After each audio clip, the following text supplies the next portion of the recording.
Shalom a você que me escuta agora. Que a paz do Criador seja com você. Hoje eu gostaria de fazer uma introdução a uma série de vídeos que julgo muito importante para combater muitas falsas doutrinas no que diz respeito ao caminho da salvação. Doutrinas essas que se afastam totalmente daquelas ensinadas nas Escrituras e pelo nosso Salvador. Doutrinas essas que muitas vezes se baseiam em escritos de Paulo mal traduzidos, distorcidos e usados fora de contexto.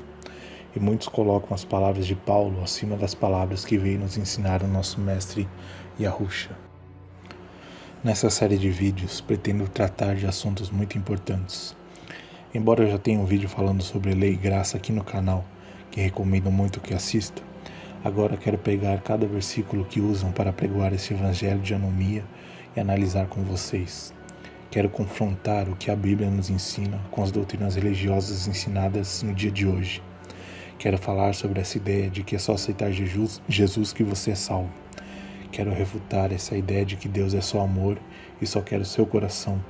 Quero listar os principais pecados no qual devemos ter cuidado de não praticar. E muitas vezes praticamos, pois nos falta ensino de Torá.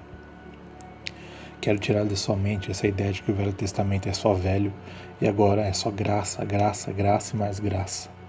Quero falar sobre o que realmente é graça e das responsabilidades que nós temos nessa aliança. Enfim, serão muitos assuntos que nesses anos de estudo o Eterno tem me concedido saber, e agora é o meu dever repassar todo o conhecimento que fui agraciado ao ler a palavra e de estudar com outras pessoas, o ensino que só vem quando se sai de dogmas que colocam na nossa cabeça como verdade absoluta. Para introduzir e discorrer todos esses temas, preciso iniciar falando o que é adoração a Deus. E é exatamente sobre isso que eu vou falar no vídeo de hoje. Quando falamos em adoração a Deus, na cabeça de muitos a imagem que vem é daquela igreja lotada, culto, pessoas gritando, dançando e cantando, ofertas no altar, aquelas mensagens de autoajuda de que você vai vencer, que todas as riquezas do mundo serão suas e que você não tem culpa nem responsabilidade de nada, a culpa é toda do diabo e de suas maldições. Será que é isso que a Bíblia nos ensina? Será que adorar a Deus é ir num culto aos domingos, cantar músicas, gritar que aceitou Jesus e que isso te faz salvo? Vamos fazer uma análise sobre o que a Escritura nos diz sobre isso. A palavra traduzida para o português como adoração, no hebraico, é avodá. Transliterando essa palavra, descobrimos que avodá literalmente significa serviço. Então, adorar a Deus é realizar serviço? Como podemos fazer isso? O que seria a prática de um serviço a Deus? Bom, isso é muito simples de entender. Vou dar um exemplo bem claro. Quando você está andando pela rua e vê um necessitado te pedindo ajuda e você o ajuda, isso pode ser considerado como adoração a Deus? A resposta é sim. Você acabou de realizar um serviço, avodá a Deus. Esse é um bom exemplo de fácil entendimento para que possamos entender o motivo da palavra original no hebraico para adoração ser serviço, avodá. Agora, com que frequência esse serviço a Deus deve ser prestado?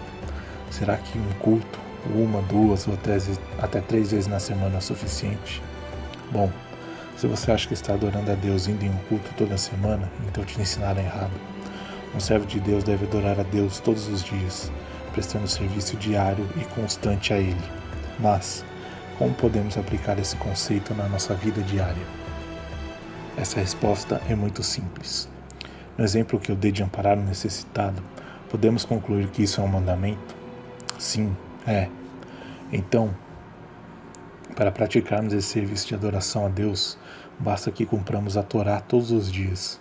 Isso mesmo, Torá, lei, mandamentos, que provavelmente disseram para você que não tinha mais validade. Recomendo que, se você tiver essa ideia na cabeça, assista meu vídeo de lei e graça, para entender como Satanás criou esse dogma engenhoso e plantou isso na sua mente através das religiões e dogmas falsos. No próximo vídeo, analisarei mais a fundo os versículos usados pelos que são contra a Torá, mas aqui vou usar apenas 2 versículos para jogar por terra essa ideia de que a lei foi abolida e que aceitar Jesus te salva, usando as palavras do próprio Mashiach. Nem todo aquele que diz a mim, Senhor, Senhor, entrará no reino dos céus, mas somente o que faz a vontade de meu Pai que está nos céus. Mateus 7, versículo 21. Então lhes direi claramente: nunca vos conheci, apartai-vos de mim, vós que praticais a iniquidade. Mateus 7, versículo 23.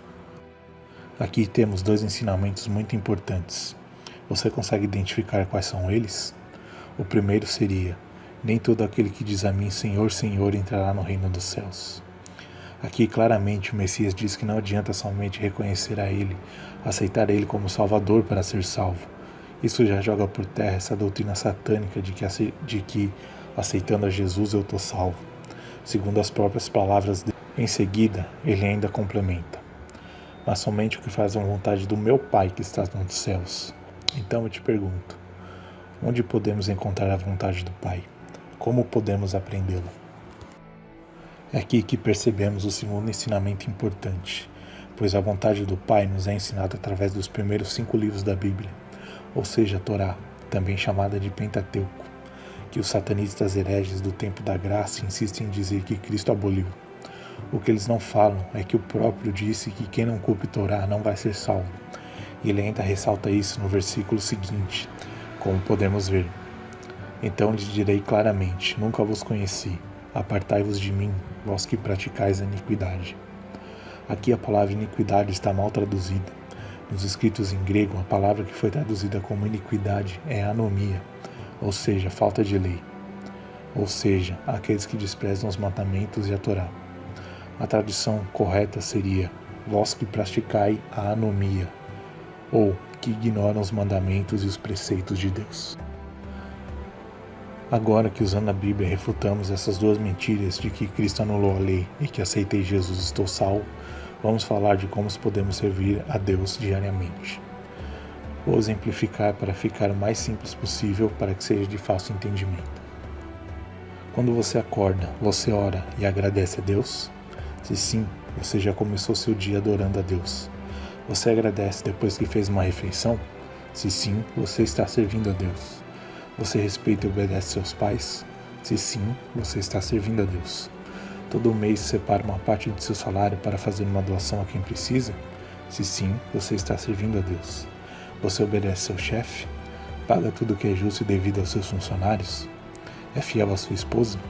Se veste de modo decente, cobrindo a sua nudez?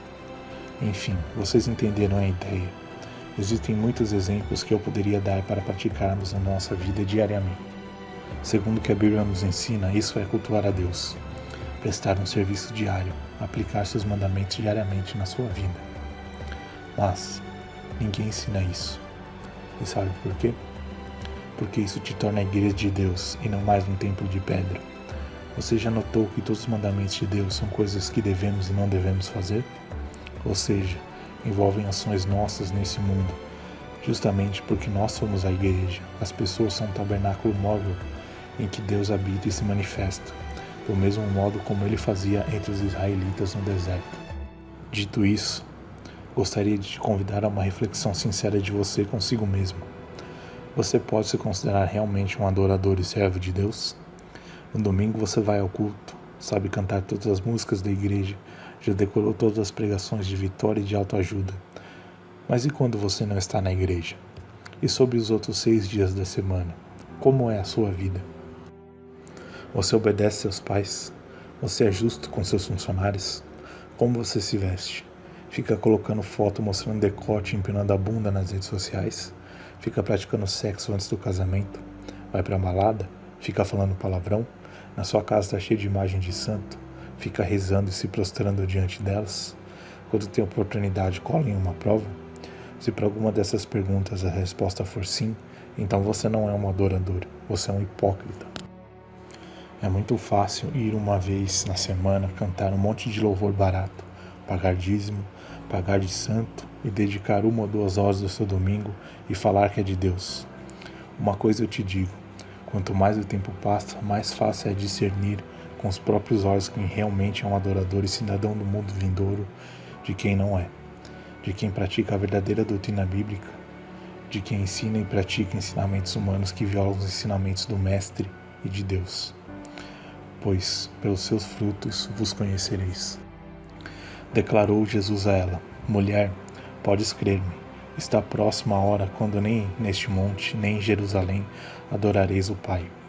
Vós adorais o que não conheceis, nós adoramos o que conhecemos, porque a salvação vem dos judeus. Mas a hora está chegando, e de fato já chegou, em que os verdadeiros adoradores adorarão o Pai, em espírito e em verdade, pois são esses que o Pai procura para seus adoradores. João 4, versículo 21 a 23. Então, encerro esse vídeo te convidando a essa reflexão. Você é mesmo um adorador de Deus? Pode-se dizer um tabernáculo móvel de Deus? Ou ainda está preso no meio dos religiosos hipócritas?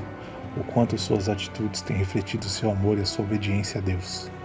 O que seus frutos contam sobre você? Você realmente é regenerado, liberto e livre? Então ouvi uma outra voz do céu que exclamava: Retirai-vos dela, povo meu, para não serdes cúmplices em seus pecados e para não participardes das pragas que a atingirão. Apocalipse 18, versículo 4. Quem tem ouvidos para ouvir, que ouça. Shalom.